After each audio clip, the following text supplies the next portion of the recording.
In this segment, we're going to talk about the different kind of primers that Dupli-Color carries. As you can see in front of me, we have 4 different variations, and they go on various projects. The one that's most commonly used that people know about is a typical sandable primer. The sandable primer we carry comes in gray, as you can see here in this cap.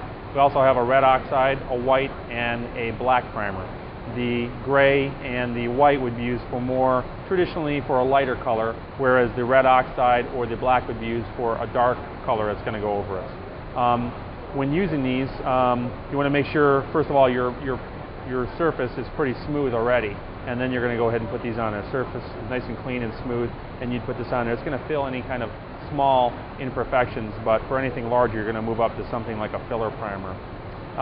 The filler primer, as I said, will fill larger imperfections. It comes in a gray and a red, and what we do is when we formulate this, we put a lot more pigment in there so it can really get in there and bite into any kind of little nicks and scratches you have.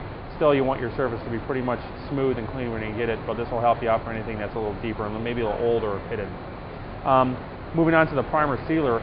The primer sealer, what this does is it helps to give you color holdout. Much like if you think of drywall, where you have you put your primer down and then you put your paint. If you didn't put your primer down on drywall, your paint a lot of times will soak into the drywall. Well, the same thing can happen on any kind of project you do. So the primer sealer will seal that out and it'll give you a good color holdout throughout the project.